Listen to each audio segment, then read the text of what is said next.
किती जागे लढवणार आहे विधानसभा? बघा, आमच्या पीपल्स रिपब्लिकन पक्षाच्या उच्चाधिकार समितीने विधानसभेच्या 33 जागा लढवण्याचा निर्णय घेतलेला आहे. त्यामध्ये नांदेड जिल्ह्यातून बिलोली देगलूर ही विधानसभा राखीव जागा जी आहे ती लढवण्याचा निर्णय आमच्या पक्षाने घेतलेला आहे.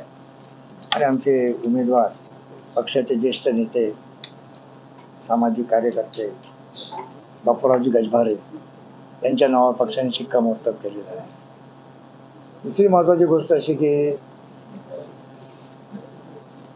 आता महाराष्ट्रामधून राज्यसभेवर 2 सदस्य पाठवायचे आहे. राज्यपाल नामनियुक्त 12 सदस्य आहेत. यामध्ये आमच्या पक्षाला योग्य प्रकारचं प्रतिनिधित्व मिळावं अशा प्रकारची आमच्या पक्षाची मागणी आहे. राज्यसभेच्या राज्यपाल नियुक्त 12 जागांपैकी 1 जागा किमान आमच्या पीपल्स रिपब्लिकन पक्षाला मिळावी. राज्यसभेची 1 जागा पीपल्स रिपब्लिकन पक्षाला मिळावी आणि सत्तेमधला योग्य प्रकारचा वाटा सन्मानपूर्वक महायुतीने आमच्या पक्षाला द्यावा अशा प्रकारची आमची भूमिका आहे. आरक्षणाबाबत तुम्ही आता आपली भूमिका स्पष्ट केलेली आहे. काय वाटते आता एकीकडे भरपूर निघालेलं आहे सरकार आरक्षण या विषयात? काय हे सामाजिक प्रश्न जे आहेत ते सामंजस्याने सोडवायचे असतात.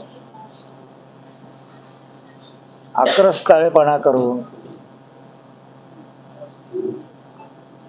किंवा आक्रमक पद्धतीनं वातावरण निर्माण करून हे प्रश्न सुटत नसतात.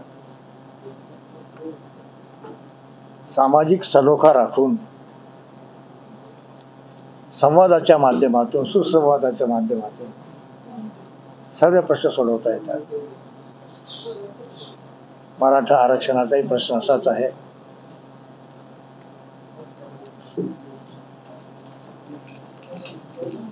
ओबीसी मधून मराठा समाजाला आरक्षण मिळू नये अशी ओबीसी समाजाची मागणी आहे. मराठा आरक्षणाला विरोध नाही आहे. ओबीसी समाजाचा मराठा आरक्षणाला विरोध नाही आहे.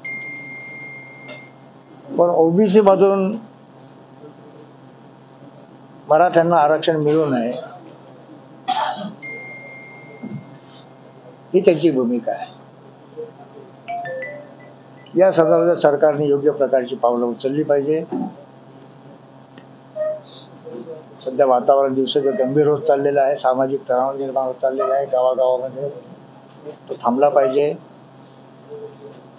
आणि समन्वयाच्या माध्यमातून योग्य प्रकारचा मार्ग जर काढला, असं आपण म्हणतो ना, साप तर मेला पाहिजे पण काठी चुकता कामा नये, या पद्धतीने जर आपण विचार केला तर निश्चितपणे चांगलं उत्तर सापडू शकेल, निर्णय मिळू शकेल असं मला वाटतं. लोकसभेचा जो निकाल लागलेला आहे त्याच्यात टीआरपी कुठे सक्रिय दिसली नव्हती. नाही, लोकसभेच्या निवडणुकीमध्ये 4 जागांची मागणी आमच्या पक्षाने केलेली होती. पण एकही जागा लोकसभेची मला महायुतीतर्फे देता आली नाही. आम्हाला आश्वस्त करण्यात आलं की लोकसभेत जरी नसेल तरी विधानसभेमध्ये पक्षाचा निश्चितपणे विचार करू अशा प्रकारे आश्वस्त करण्यात आलं. जरी लोकसभेमध्ये पीपल्स रिपब्लिकन पक्षाला एकही जागा मिळाली नाही तरी पण महायुतीचा घटक पक्ष म्हणून संपूर्ण महाराष्ट्रामध्ये आमच्या पक्षाने महायुतीच्या उमेदवाराचं चांगलं काम केलं, प्रामाणिकपणे काम केलं. त्यामुळे जे काही चांगले रिझल्ट मिळालेत त्यामध्ये आमचा सिंहाचा वाटा आहे. पक्षाने विधानसभेच्या 33 जागा लढवण्याचा निर्णय जरी घेतला असला तरी महायुतीचे नेते एकनाथजी शिंदे यांच्यासोबत आणि महायुतीसोबत चर्चा झाल्यानंतर कमीत कमी आमच्या पक्षाच्या वाट्याला 5 तरी जागा आल्या पाहिजेत, हा आमच्या पक्षाची भूमिका आहे.